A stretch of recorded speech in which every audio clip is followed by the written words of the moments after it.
Company का भविष्य कितना माने बड़ा है, आप हम कल्पना नहीं कर पाए। तो इनके लिए हम चाहेंगे बेहतरीन आप सभी की तालियां होनी चाहिए, ग्रेट मेंटर्स जो एक आम आदमी को खास बना रहा है। तो ऐसे मैं नमन करता हूं सभी ग्रेट डायरेक्टर्स महोदय को। ये ग्रेट हमारे अपलाइन हैं, और आज इन्हीं के द्वारा जो कि आज मुझे बिजनेस मिला, और इनका मेरे जीवन में बहुत बड़ा योगदान है। इनके योगदान की अगर मैं माने बात करूं तो मैं इनको शब्दों में,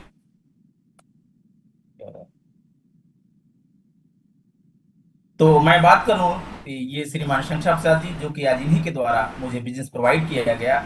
शुरुआत में मैं केवल संबंध प्रेम में ज्वाइन किया, बिजनेस को समझ नहीं पाया, लेकिन लगातार 2-3 महीने तक what is direct selling, what is MLM, what is network marketing में सर्च करता रहा। और सर्च करने के दौरान आपको शक हुआ कि पता नहीं ये संबंध में ज्वाइन तो कर लिए हैं, लग रहा है इनको भरोसा नहीं है। और भरोसा दिलाने के लिए हमें ये एक मेंटर्स जो कि श्रीमान अच्छे यादव जी के कोर ट्रेनिंग में ले गए। और मैं वहां पे मैं बताऊं आपको 35 लोगों की मीटिंग थी, और मैं वहां पे आगे की सीट पे बैठा हुआ था, और मैं वहां 13 नेगेटिव प्रश्न किया। मेरे अंदर ईगो था कि तो मैं ऑलरेडी हेडमास्टर हूँ, और मुझे लगा कि ये दुबला पतला व्यक्ति मुझे क्या बताएंगे, क्या समझाएंगे। और मैं 13 प्रश्न निगेटिव जब दागा, और 13 प्रश्न का उन्होंने विधिवत तर्क युक्त के ढंग से मुझे जब प्रश्न का उत्तर दिए, तब मुझे लगा बिजनेस करना चाहिए। इसके बावजूद भी कहीं ना कहीं उतार चढ़ाव चलता रहा, लेकिन फिर श्रीमान संगठा प्रसाद जी, श्रीमान अच्छे यादव जी, श्रीमान महेंद्र यादव जी के अथक प्रयास के बाद मुझे दिशा ले जाया गया। और मैं पहली बार 5 स्टार रिसोर्ट में पत्नी के साथ जब मैं वहां गया, और एक दिन दिशा लेने के बाद शाम तक मुझे लगा कि नहीं बिजनेस को करना चाहिए। और 4 दिन दिशा लेने के बाद मैंने वहीं में मुट्ठी बांधा कि नहीं यार, इस बिजनेस को पैसों के लिए तो करना या न करना अलग बात है, लेकिन इस बिजनेस के एजुकेशन के लिए करना चाहिए। तो मैं ऐसे ग्रेट अपलाइन श्रीमान शंकर प्रसाद जी को नमन करता हूं कि आज मुझे ग्रेट कंपनी से साहब को प्रोवाइड कराया है। सर तो ज्वाइन करा लिए श्रीमान शंकर प्रसाद जी, लेकिन बिजनेस को जो मुझे कराए हैं स्क्रीन पर आपको दिख रहे हैं श्रीमान।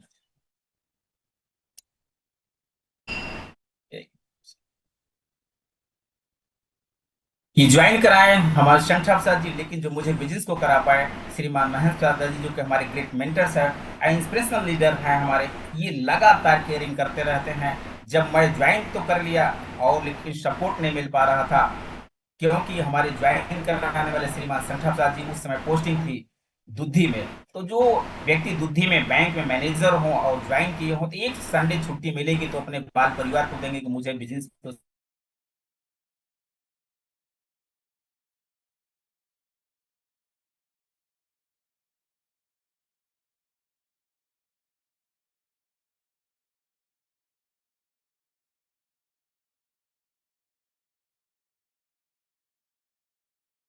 की भूमिका मेरे अप्लाई कर सकते हैं। लगातार आज मैं एक लेवल जो आपके यहाँ सम्मानित लेवल कहा जाता है टोपास, मैं लेवल ले चुका हूँ, और आगे अग्रसर हूँ कमिंग एमरल्ड की तरफ। तो सर का बहुत बहुत आभार है इस बिजनेस में लाने के लिए। तो मैं नमन करता हूँ सर आपको। जैसा कि आज का टॉपिक हमको दिए हैं श्रीमान Mahendra Prasad ji, power of fine tuning and motivation. Fine tuning जैसा कि हम लोग ट्रेनिंग में फ्राइडे चलाते हैं कि 98% एक्साइटमेंट और 2% फाइन ट्यूनिंग। हमारा जहां तक मानना है कि अगर 2% फाइन ट्यूनिंग और 98% जो एक्साइटमेंट अगर इसको उल्टा कर दिया जाए तो अतिशयोक्ति नहीं होगी। तो आज मुझे दिए हैं सर फाइन ट्यूनिंग पे आप थोड़ा चर्चा करें। और फाइन ट्यूनिंग मैंने कहीं और से नहीं, श्रीमान महंत साहब से प्रभावित होकर के इस बिजनेस को कर रहा हूं। तो आइए चर्चा करते हैं फाइन ट्यूनिंग क्या है। फाइन ट्यूनिंग का मतलब है, यहाँ मैंने कुछ स्लाइड बनाई हुई है।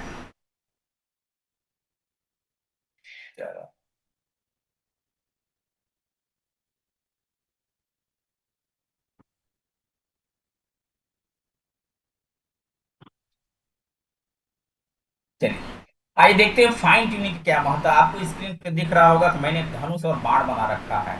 और हम आप बचपन में जाएं या कोई महाभारत रामायण देखा होगा तो उसमें धनुष बाण मेन अस्त्र के रूप में यूज किए गए हैं। तो धनुष का मतलब है, आप देखिए कि अगर कोई धनुष पे बाण चढ़ाई जाती है तो बाण का 3 ही काम होता है।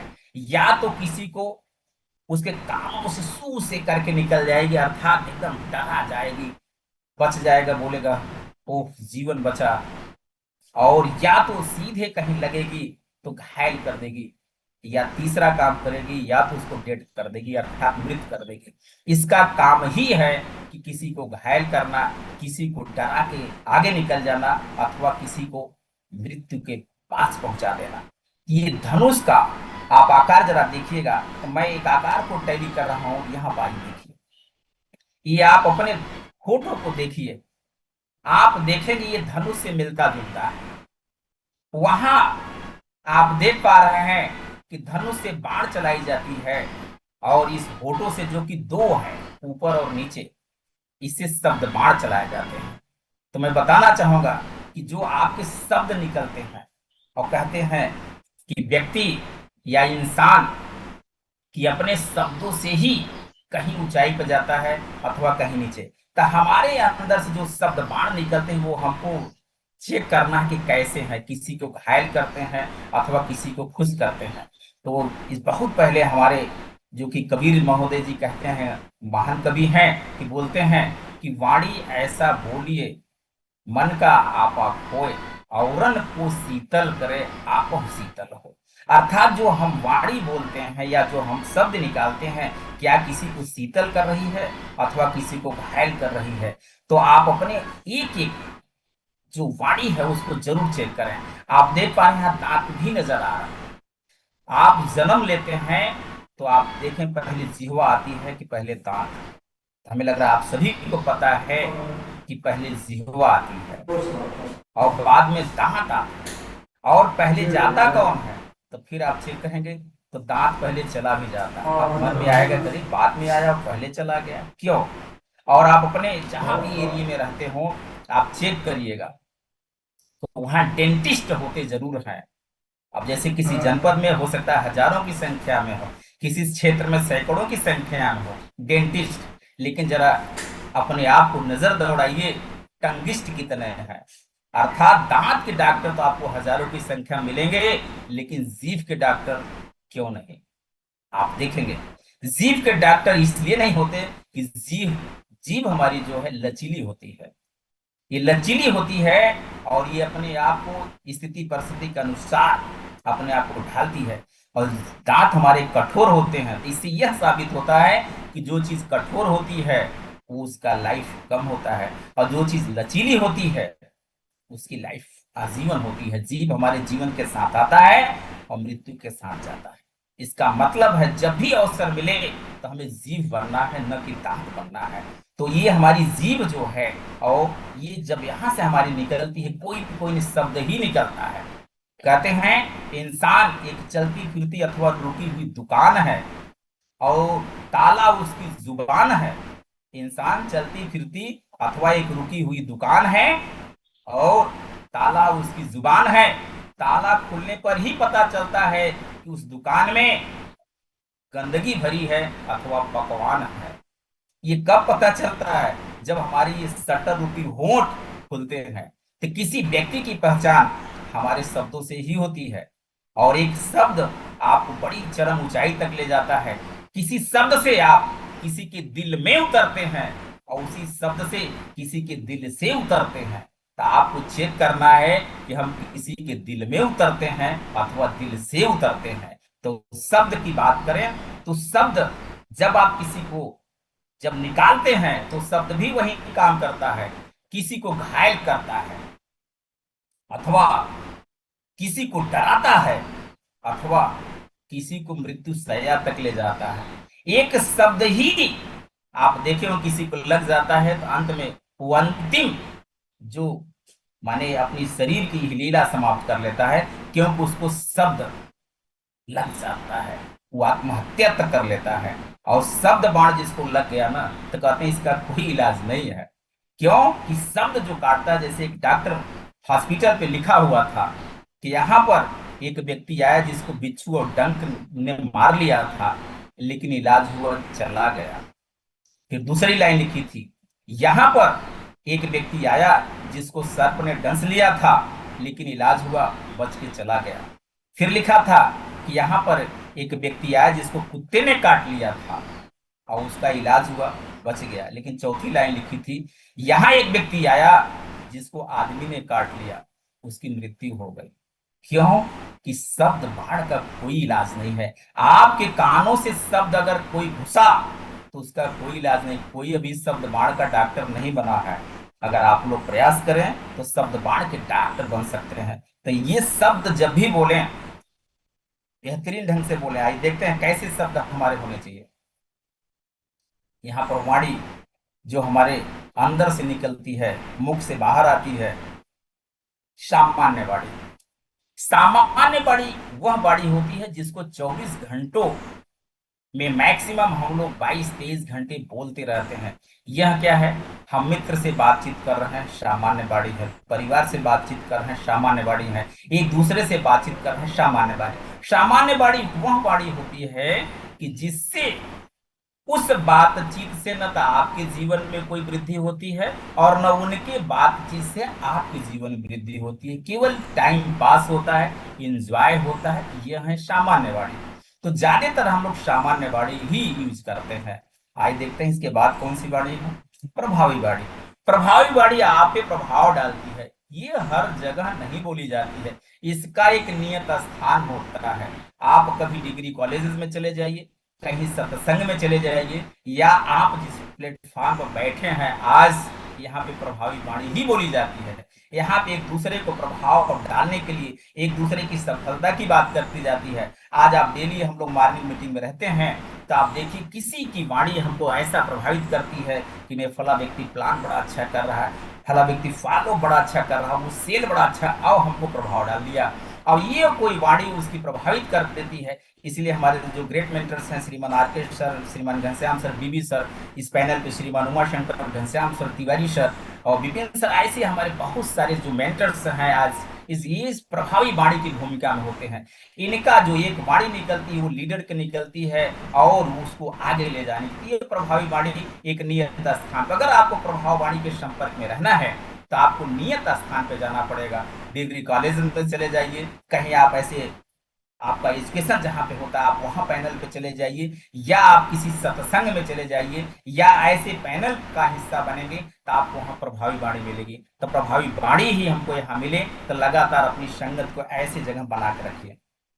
भगवत वाणी यह ऐसी वाणी होती है कि जहां ऋषि मुनि लोग बोलते हैं कि उनको आज बहुत सारे हमको उदाहरण देखने को मिलते हैं या सुनने को मिलते हैं कि उन्होंने श्राप दे दिया, क्योंकि उनकी वाणी से श्राप माने शाप दे देते थे, वो साबित हो जाता था। अगर वो वरदान दे देते थे, किसी को वरदान साबित हो जाता, तो भगवत वाणी भी बहुत कम देखने को मिलती है। ऐसे बहुत कम ऋषि मुनि हुए हैं कि जो उनकी भगवत वाणी निकलती है। लेकिन एक और वाणी है देववाणी।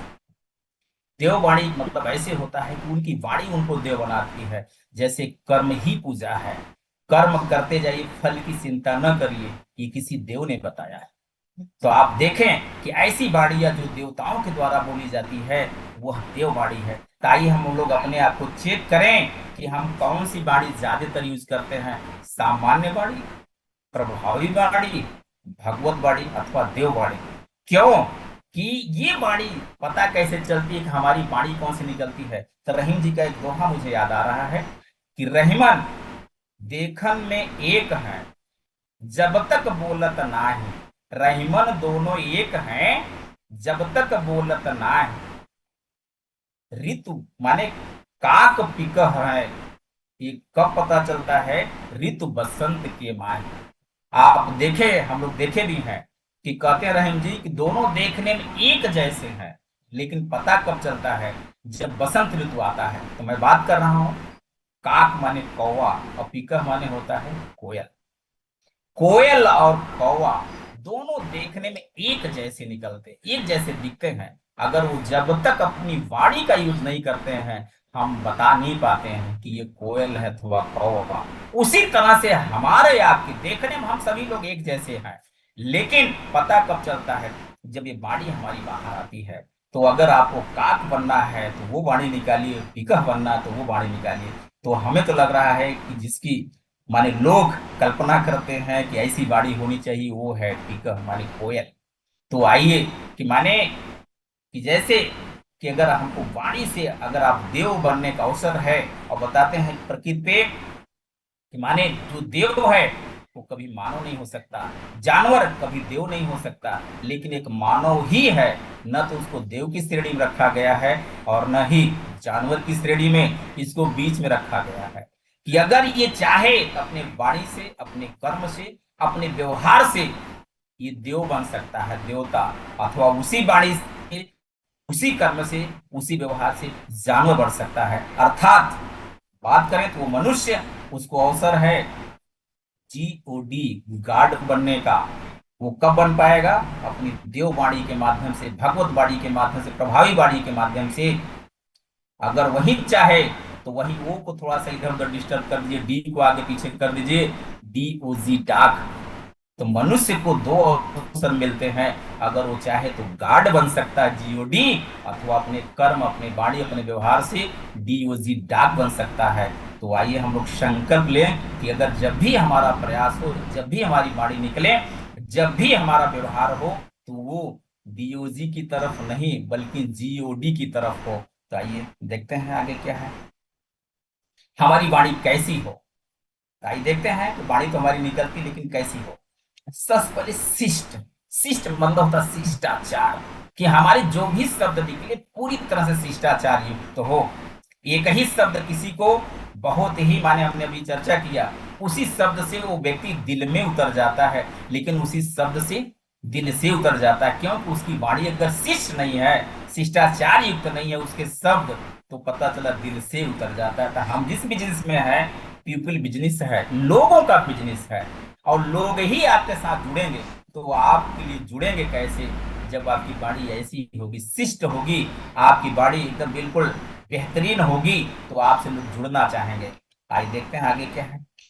मिष्ट माने शिष्ट के साथ आपकी वाणी शिष्ट हो, लेकिन मिष्ट माने मीठा भी हो, मधुर भी हो, क्योंकि वो हो सकता है मीठा का जो स्वाद है जब तक जिह्वा पे है तभी तक हो, लेकिन अगर कोई वाणी मिष्ट है ना, आजीवन, वो हो सकता है 20 साल 25 साल पहले अगर वो वाणी बोला होगा तो आज भी उसकी मिठास बनी हुई है, क्योंकि उसकी वाणी मरता। तो जो मधुरता वाली वाणी है, इसकी मिठास कभी जाती नहीं है। तो वाणी शिष्ट हो, मिष्ट हो, इसके साथ इष्ट हो।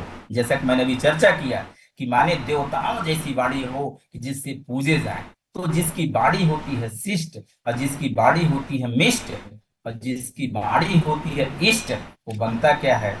विशिष्ट। तो आप विशिष्ट लोग, यहाँ पे जितने लोग हैं विशिष्टता की तरफ ही अग्रसर हैं। आप सभी विशिष्ट साथियों का हृदय से वंदन, अभिनंदन है। और मैं बताना चाहूंगा कि हम लोगों की यात्रा कहीं न कहीं एक है। जैसे एकांत, एकांत का मतलब होता है कि जैसे एकांत के दो अर्थ आप निकाल सकते हैं। एकांत का मतलब होता है जहां आसपास कोई ना हो, हिमालय पे चले जाइए या ऐसी जगह चले जाइए जहां कोई ही ना हो, तो उसको बोलते हैं एकांत। लेकिन एक एकांत का और अर्थ है जिसका अंत ही एक हो, माने तो वो भी एकांत है, अंत एक हो। आज यहाँ पर मैं बताऊं, जिसपे पैनल पे सारे लोग हैं, सभी का अंत एक है। सभी लोग यहाँ पे डायमंड की तरफ बढ़ रहे हैं, और सभी का सफर डायमंडशिप की तरफ है। और सभी डायमंड बनना चाहते हैं या उसके आगे जाना चाहते हैं। जो भी हमारे और भी लेवल हैं, मरकरी है, क्राउन है, क्राउन एम्बेसडर है, सारे लोगों का अंत एक है। तो ऐसी भीड़ का हिस्सा आप बन जाइए कि जिसके अंत एक हो।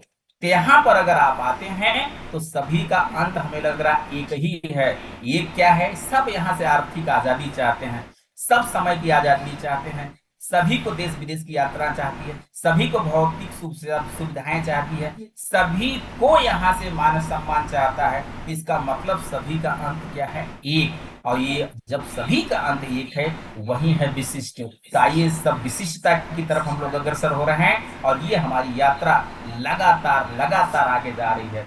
तो हमको अभी आपको एक तरह से कहा जाए, हम लोगों की यात्रा जो शिखर की तरफ अग्रसर है। तो शिखर पे जब चलते हैं तो कहीं न कहीं बहुत सारे हर्डल आते हैं, वो हो सकता है बाधाएं आती हैं, लेकिन कहते नहीं है कि उसी ठोकर से कोई गिर के रुक जाता है। और कहते हैं ठोकर सदैव गिराती ही नहीं बल्कि ठोकर आगे बढ़ाती है। कभी कोई ठोकर लगा हो तो आप चेक करिएगा, उस समय आपकी स्पीड बढ़ जाती है। तो जब भी ठोकर आए आपके जीवन में, तो आपको ये देखना कि नहीं, ये ठोकर हमको आगे ले जाती है।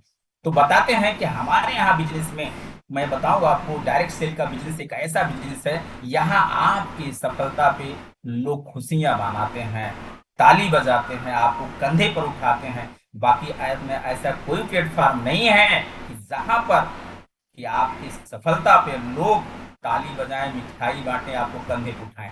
क्योंकि हम लोग जिस बिजनेस में, मुझे ख्याल आ रहा है, एक बढ़िया बुक है, the highly effective people, the 7 habit the highly effective people. उसमें 5 माने बताए गए हैं। तो उसमें मुझे याद आ रहा है कि हर व्यक्ति चाहता हार जीत, दूसरा व्यक्ति चाहता है जीत हार, एक स्थिति होती है हार हार, एक स्थिति न हार न जीत, एक स्थिति जीत जीत। हार जीत का मतलब होता है कि मैं हारूं आप जीते। इस कैटेगरी के भी लोग बहुत सारे आपके जीवन में आते हैं और हैं भी। हार जीत का मतलब है कि मैं हारूं आप जीत जाइए। इस कैटेगरी में आते हैं हमारे माँ बाप। वो अपने आप को हार के आपको सदैव जीत ही दिलाना चाहते हैं। आपकी डांट सुन करके भी वो हार जाते हैं, आपकी मुस्कुराहट देख करके भी हार जाते हैं, हमारे द्वारा जो भी गंदगियां की गई उससे भी जो है कि वो हार जाते हैं। तो पता चला, एक तो ये हो गए माँ बाप, दूसरे होते हैं आपके गुरु। गुरु आपको सदैव हार करके आगे बढ़ाता है। जैसे आपको, भाई आइए द्रोणाचार्य को आप देखिए। द्रोणाचार्य एक ऐसे गुरु हुए हैं जो अपने हार के बाद अपने शिष्य को बहुत आगे, अपने मृत्यु का जो सूत्र है उसको भी बता दिए थे। तो ये क्या है, हार जीत। तो कहने का मतलब इसी स्थिति के लोग जो होते हैं कि मैं हारूं आप जीते। दूसरे लोग होते हैं जीत हार, मैं जीतूं तुम हारो। अब जीतने के लिए वो जितने भी अवसर हैं सारा यूज करते करते नहीं है, साम दंड भेद नीति सब अपना लेते हैं। ऐसे विकल्प आपको मिलेंगे बहुत सारे चुनाव में, देखने को मिलेंगे कि मैं जीतूं और तुम हारो। ऐसे में कहीं न कहीं ऐसे खेल में जहां पे माने अशिष्टता की बात होती है कि वो अपना चाहे जो भी गलत तरीका अपनाए, लेकिन अपने आप को जिताना चाहते हैं, अपोजिट को हराना चाहते हैं। तो दूसरी स्थिति हुई कि जीत हार। एक तीसरी स्थिति होती है कि हार हार, कि मैं भी हारूं और तुम भी हार। एक स्टोरी याद आ रही सर, कि एक राजा का राज्य छिन गया, उस पर कोई चढ़ाई कर लिया, लेकिन उसके 2 बेटे जो कि योद्धा थे, वो वहां से भागे अपनी जान बचा करके। अब जान बचा के भागे, चूंकि राजा के बेटे थे तो अपनी तलवार साथ में लिए थे, और अचानक एक दूसरे राज्य में प्रवेश कर गए। और प्रवेश करने के बाद वहां पर पहुंचे तो पता चला वहां की सेना सैनिक उनको ले गए और बोले कि देखो, मैं कोई अपराधी या कोई मैं वार करने वाला नहीं हूं, मुझे कोई न कोई रोजगार चाहिए क्योंकि मुझे जीवन जीना है। तंत्र में उनके सैनिक ले गए, उस समय राजा का अपना दरबार चल रहा था, और वहां पर ले गए, उन दोनों को पेश किया गया। तो बोले कि बताइए, तो बताए, अपना परिचय दिए कि मैं फला राज्य का राजकुमार हूं, दोनों लोग, मुझे रोजगार चाहिए क्योंकि मुझे जीवन को आगे बढ़ाना है। तो बोले क्या कर सकते हो? तो बोले कि मैं योद्धा हूं, कुछ भी कर सकता हूं। अब उस समय सूझा नहीं, राजा को बोले कि कैसे मैं मानूं योद्धा हो, योद्धा का कोई प्रमाण है क्या? अंत में योद्धा दोनों थे, और दोनों प्रमाण देने के लिए आपस में ही भिड़ गए। और जब आपस में ही भिड़ गए तो पता चला कि योद्धा तो हारता नहीं है, योद्धा या तो मरता है या तो जीतता है। तो पता चला दोनों बराबर के योद्धा थे, वो तलवार उसको मार दिया, वो तलवार उसको मार गया, अर्थात वह भी हार गया और यह भी हार गया। इसको बोलते हैं हार हार। एक तीसरी स्थिति होती है हार हार, कि मैं भी हारूं और तू भी हार। तो ये आप देख पाए कि हार हार में दोनों हो गए। एक स्थिति होती है विन विन पोजीशन, जीत जीत, कि मैं भी जीतूं और तुम भी जीतो। तो मैं बताना चाहूंगा आप सभी साथियों को, डायरेक्ट सेल यही काम करता है कि मैं भी जीतूं आप भी जीतो। अब जैसे हमारे जितने भी सीनियर मेंटर्स हैं, सारे लोग डायमंड बन चुके हैं, जीत चुके हैं, और हम सभी साथियों को जिताना चाहते हैं। विन विन पोजीशन माने जीत जीत, कि हम भी डायमंड बने आप भी डायमंड बने, हम भी क्राउन बने आप भी क्राउन बने, हम भी यूसीए बने और आप भी यूसीए बने। ये है जीत जीत की पोजीशन। यहाँ पे जब हम किसी साथी को ज्वाइन कराते हैं तो हमारा आपका यही भाव होता है कि हम भी डायमंड बने, मेरा साथी भी डायमंड, कि ये है हमारा बिजनेस डायरेक्ट सेल। और शेफ साहब तो और भी एथिकल बिजनेस करती हैं। यहाँ पे आपको पैसा कमाना ही नहीं बताया जाता, यहाँ एजुकेशन, जो आज यहाँ की एजुकेशन है, जो मैं आप सबको डिलीवर कर पा रहा हूँ। आइए देखते हैं कुछ आगे और है। मोटिवेशन, जैसा कि हर व्यक्ति कहीं न कहीं मोटिवेशन चाहता ही चाहता है, लेकिन मोटिवेशन का हिंदी है जाग रूप। जागरूक का मतलब है कोई व्यक्ति मोटिवेशन से जाग जाता है लेकिन रुक जाता है, क्योंकि जब मोटिवेशन से जागेगा तो उसका स्वभाव है रुकना ही है। जागरूक, इसीलिए कहते हैं मोटिवेशन ज्यादा देर तक काम नहीं करता। उस संगति में जब तक है आपको मोटिवेशन काम करेगा।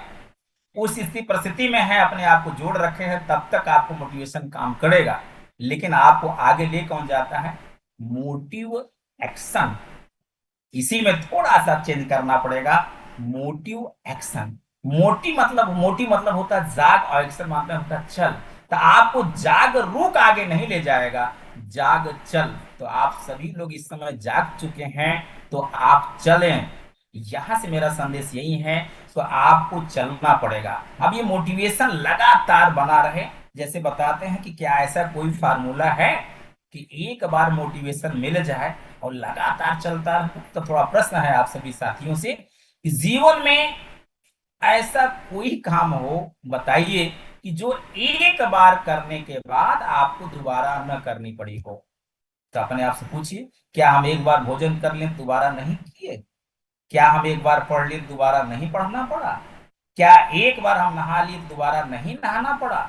एक बार सो लिए तो क्या दोबारा नहीं सोना पड़ा? आपको ऐसा कोई कार्य नहीं मिलेगा कि जो एक बार किए हों दोबारा नहीं करना पड़ेगा। धरती पर दो है, मैं बता दूं आपको जानकारी के लिए। एक है जन्म, एक बार जब जन्म लिए ना तो दोबारा आपको जन्मना नहीं पड़ता। और दूसरी है मृत्यु, एक बार मृत्यु हो गई ना तो फिर दोबारा मरना नहीं पड़ता। तो जीवन में यही दो काम हैं कि जो एक बार करने पड़ते हैं। बाकी इस धरती पर या आपके जीवन में ऐसा कोई काम नहीं है कि जो आपको दोबारा न करना पड़े। तो पता चला कोई व्यक्ति चाहता है कि नहीं नहीं, मोटिवेशन हम एक बार तो हो चुके मोटिवेट, दोबारा नहीं होना। इसीलिए आप लगातार मोटिवेट बने रहिए, हमारे सीनियर के माध्यम से, हमारे सिस्टम के माध्यम से, हमारे सक्सेस सपोर्ट सिस्टम के माध्यम से लगातार आपको फ्राइडे ट्रेनिंग दी जाती है, संडे का वेन्यू प्रोवाइड किया जाता है, या सक्सेस प्रभु सेमिनार के माध्यम से आपको ट्रेनिंग दी जाती है, अथवा एलडीपी के माध्यम से आपको कोर बनाए जाते हैं, अथवा डायमंडशिप के माध्यम से आपको मोटिवेशन को बना के रखा जाता है। अब सबसे बड़ा हमारे यहाँ एम्स का काम करता है, वो है दिशा वर्कशॉप। और जब दिशा में कोई चला जाता है, जैसा कि मैं अभी आपसे चर्चा कर रहा था कि अगर मैं दिशा में नहीं गया होता अपने परिवार के साथ तो शायद मैं मोटिवेट नहीं होता, और मैं मोटिव एक्शन के रूप में नहीं होता। मोटिवेशन तो मैं वहां से लिया, लेकिन एक्शन कब मिला? जब लगातार ये सारी चीजों के साथ में बना रहा। तो अभी जैसा कि बैच निर्धारित है आप सभी के, दिशा में चलिए। अपने एक एक साथियों को अगर आप ले चलेंगे तो गारंटी है वहां से जब आएगा कोई व्यक्ति तो 100% मुट्ठी तो बांध ही लेगा। तो हमारे यहाँ सबसे बड़ा मोटिवेशन ये हमारे सिस्टम से जो प्रोवाइड की जाते हैं, हमारे सीनियर के माध्यम से जो एक एक एक्टिविटी आपके माध्यम से कराई जाती है, उसका हिस्सा बने रहेंगे तो लगातार मोटिवेशन बना रहेगा। तो बहुत सारी बातें समय समय तो बहुत सारी चर्चाएं हैं सर। तो बहुत बहुत आभार, मैं ज्यादा समय नहीं लेता हूँ, केवल फाइन ट्यूनिंग मुझे दी गई थी तो मैं यही चर्चा करना चाह रहा था कि फाइन ट्यूनिंग जो आपके जीवन में है ये बहुत आगे तक ले जाती है। तो इसको आइए हम लोग जितना बेहतर बना सकते हैं बेहतर बनाएं। आप सभी का समय जो मिला मुझे सुनने के लिए, ये बहुत बहुत आभार है। थैंक यू गुरुदेव, बहुत बहुत आभार। बहुत बढ़िया, बहुत बढ़िया। और सभी लोग जोरदार ताली बजाइए सर के लिए। देखिए सर जो है एक एक शब्दों को बता करके संधि विच्छेद करके सर बता रहे थे, और बहुत अच्छे तरीके से सर ने बताया। और वाणी के बारे में खास करके कि हम लोग अगर किसी को बोलते हैं तो उसी से अच्छा भी हो सकता है और खराब भी हो सकता है। जैसा जैसा हम बोलते हैं वैसा प्रभाव पड़ता है सामने वाले को। और एग्जाम्पल से भी इन्होंने बताया कि कुत्ता का काटने का इलाज है, सांप का काटने का इलाज है। लेकिन हम लोग अगर किसी को बोल दें और वो बात लग जाए किसी को, तो उसका इलाज वगैरह नहीं है। तो मैं चाहूंगा पुनः एक बार और जोरदार ताली सभी लोग बजाइए। सभी लीडर एक बार और जोरदार तालियां बजाइए सर के लिए। देखिए बहुत अच्छा अच्छा ज्ञान मिलता है, ये आगे आपको हमेशा काम आएगा। बहुत बढ़िया भोलानाथ सर, और आप ऐसे ही एकदम करते रहिए। लगातार आपके द्वारा लोगों को ज्ञान मिल रहा है जो आगे जीवन में लोगों को काम आएगा। और हम सभी लोगों का देखिए जीवन ही मिला हुआ है, भगवान के द्वारा मिला हुआ है। तो हम लोग को कोशिश करना है कि अच्छा अच्छा लोगों को बोलना है, लोगों की सेवा करना है। देखिए जानवर को भी जीवन मिला हुआ है, जानवर किसी को मदद नहीं करता है। और पक्षी को भी जीवन मिला हुआ है, पक्षी भी अपना ही बच्चों को पालती पोसती है। जानवर भी अपना ही बच्चा को खाली ध्यान देता है। लेकिन मनुष्य जो है, मनुष्य का जो जीवन मिला हुआ है सर, ये मिला हुआ है दूसरों के लिए।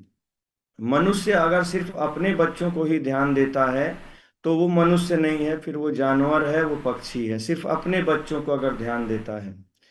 मनुष्य अगर दूसरे के बच्चों को ध्यान देता है, जो गरीब हैं, असहाय हैं, या जो गरीब लोग हैं, असहाय लोग हैं, ऐसे लोगों को जब ये मदद करता है मनुष्य, तब वो मनुष्य बोला जाता है। तो हम सभी लोगों का जैसे इस टीम में, जैसे मान लीजिए कोई टीम में सपोर्ट कर रहा है, जुड़ गया है और टीम बना लिया है। जो सपोर्ट कर रहा है वो क्या है? मनुष्य है। और जो टीम को सपोर्ट नहीं करता है, खाली अपना ध्यान दे रहा है, तो वो क्या है? जानवर है। वो जानवर के समान है जो सपोर्ट नहीं कर रहा, जोड़ दे रहा लोगों को। और जो अपने ही बच्चों को सिर्फ बच्चा समझता है, ध्यान देता है, उसी को खिलाता पिलाता है, दूसरे के बच्चा को नहीं ध्यान देता है, तो समझ लीजिए तो भी जानवर है। तो हम सभी लोगों का जो जन्म हुआ है ना, वो अपने लिए नहीं हुआ है, ये याद रखिएगा आप। हम लोगों का जो जन्म हुआ है, वो हम लोगों को चिड़िया का भी सेवा करने के लिए, जानवरों का भी सेवा करने के लिए, पेड़ पौधा का भी सेवा करने के लिए, और मनुष्य में जो दूसरे मनुष्य लोग हैं, उन सभी लोगों का सेवा करने के लिए, दूसरे लोगों का सेवा करने के लिए हम लोग का जन्म मिला हुआ है। और इसीलिए पहले के लोग जो है दास लगाते थे अपने साथ में, तुलसीदास, रविदास, रैदास, ऐसे बहुत सारे लोग दास लगाते थे, वो सेवा करने के लिए। वो लोग अपने आप को दास मानते थे। तो आप सोचिए कि लोग दास लगाते थे दूसरों की सेवा करने के लिए। तो हम लोगों का जो जीवन मिला है ना, हम लोग को अपने लिए नहीं मिला है। हम लोग अगर दूसरों की अगर सेवा करेंगे ना, तो फाइन ट्यूनिंग तो अपने आप हो जाएगा। आप लोगों का सपोर्ट करिए, देखिए फिर वो लोग कैसे फाइन ट्यूनिंग नहीं बनता है। हम लोग सपोर्ट नहीं करेंगे तो फाइन ट्यूनिंग खराब हो जाएगा। मदद नहीं करेंगे, मान लीजिए कोई लीडर है, उसका आप मेहनत करके एक लेग चलवा दें, थोड़ा सा उसको एक ही लेग में थोड़ा सा मेहनत करना पड़ेगा, तो फाइन ट्यूनिंग बन जाएगा। मान लीजिए अगर हम लोग उसको बोले बढ़िया बढ़िया, विपिन जी, लेकिन उसको मदद नहीं करें, तब कोई मतलब नहीं है सर, फिर वही जानवर की कैटेगरी में है हम भी। तो हम लोग देख, उसको बोलेंगे भी बढ़िया बढ़िया, और हम लोग उसको मदद भी करेंगे, जा करके मदद करेंगे। तो थोड़ा कम भी बोलेंगे तो वो समझ जाएगा कि ये बहुत बढ़िया आदमी, फाइन ट्यूनिंग बना रहेगा। और कोई कोई ये जान जाएगा कि ये खाली बढ़िया बढ़िया बोलते हैं, और जब समय मांगते हैं तो समय नहीं देते हैं, तो काम गड़बड़ा जाएगा। तो हम लोगों को मदद करना है। जैसे मान लीजिए कई ऐसे आदमी होते हैं जो बोलते हैं, अरे आप कोई काम पड़ेगा तो बताइएगा, हम है ना आपके साथ में, हरदम हरदम ऐसे बोलते हैं, लेकिन कभी सपोर्ट नहीं करते हैं। और कोई आदमी क्या है, ज्यादा बोलता नहीं है कि हम आपको सपोर्ट करेंगे, वो धीरे से 10,000 दे देता है, कभी जरूरत पड़ता है उसको। तो किसको मानेगा? जो धीरे से दे दिया है उसको मानेगा, सपोर्ट जो किया है, रियल समय पे जो सपोर्ट किया है। तो हम सभी लोग आज आज ये प्रण करते हैं, हम सभी लोग, कि हम लोगों को कोई भी बच्चा मिले, गरीब बच्चा मिले, कोई भी असहाय मिले, किसी का पढ़ने का फीस नहीं है, कोई गरीब है, किसी का तबीयत खराब है, हम सभी लोग उसका सेवा करेंगे। आज आप देखेंगे अधिकतर सेलिब्रिटी लोगों को, बड़े बड़े लोगों को, वो लोग क्या करता है, शादी वगैरह बहुत सारे लोग नहीं करते हैं, या अपने बच्चे हैं लेकिन वो दूसरे के बच्चा को एडॉप्ट करते हैं। आप देखे होंगे बहुत सारे लोगों को, आप देखिए बड़े बड़े सेलिब्रिटी लोग करते हैं, ये नॉर्मल लोग नहीं करते हैं। ये बड़े बड़े सेलिब्रिटी लोग दूसरे जो गरीब बच्चे हैं ना, अनाथालय वगैरह से, वहां से ले आते हैं और उनको जो है अपना बच्चा मान के अपने घर में रख के उनको पालते हैं, पोसते हैं जिंदगी भर के लिए। आप कई फिल्मों में भी ऐसा देखे होंगे कि ले आए।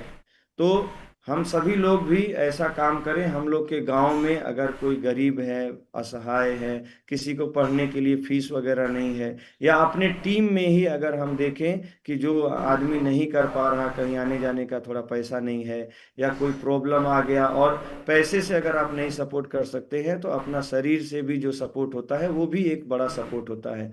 कोई व्यक्ति का रिजल्ट नहीं आ रहा है तो आप उसके साथ में जा करके उसके साथ में रिजल्ट का कोशिश करिए, तो जो है उसका सपोर्ट कर देंगे थोड़ा सा तो अच्छा हो जाएगा। कोई आदमी जुड़ गया है किसी के टीम का, अपने टीम का, तो आप उसको FIM वगैरह कर दीजिए। तो कितने लोग बोलते हैं कि अपने बच्चों के अलावा हम दूसरे के बच्चों को भी अपना बच्चा मानेंगे? हाथ उठाइए। आज के बाद में कभी भी इग्नोर नहीं करेंगे। ऐसा नहीं कि अपना बच्चा कोई खाली खिला रहे पिला रहे तब आप जानवर हैं, पक्षी हैं, ये याद रखिएगा। कोई भी हो, और कोई भी अगर आपके बारे में बुरा बोलता है तो आप भी अगर बुरा बोल दिए तो आप भी वैसे ही हो गए। जैसे एक शराबी आपको कुछ गाली दे दिया, आप भी गाली दे दिए तो आप भी शराबी जैसा हो गए, फिर आप में और उसमें अंतर नहीं है। तो कोई भी अगर व्यक्ति कुछ भी बोल देता है तो उसको सुन लेना बड़ा आदमी का निशानी है। सुन करके चुप रहना ये बड़ा आदमी का निशानी है। सुन करके फिर से आप भी गाली दे देना ये छोटा आदमी का निशानी है। कोई आदमी गुस्सा होकर के कुछ बोल देगा आपका डाउनलाइन वगैरह, आप भी बोल देंगे तो रिलेशन खराब हो जाएगा। कभी कभी चुप रहने से भी रिलेशन बन जाता है। हस्बैंड और वाइफ में मुझे लगता है कि सभी लोगों का कभी ना कभी टकरार जरूर हुआ होगा हस्बैंड वाइफ में। क्यों प्रमोद जी, सही बोल रहा हूँ कि नहीं? प्रणाम सर। प्रणाम प्रणाम। सही कह रहे हैं आप में भी हुआ है नोक झोंक? जी। ठीक है। कोई भी ऐसा हस्बैंड वाइफ नहीं होगा जो नोक झोंक नहीं होता होगा, लेकिन जो हस्बैंड वाइफ में जो थोड़ा शांत रह लेता है तो समझ लीजिए कि बहुत बड़ा चीज हो गया। अगर दोनों इधर से वो बोल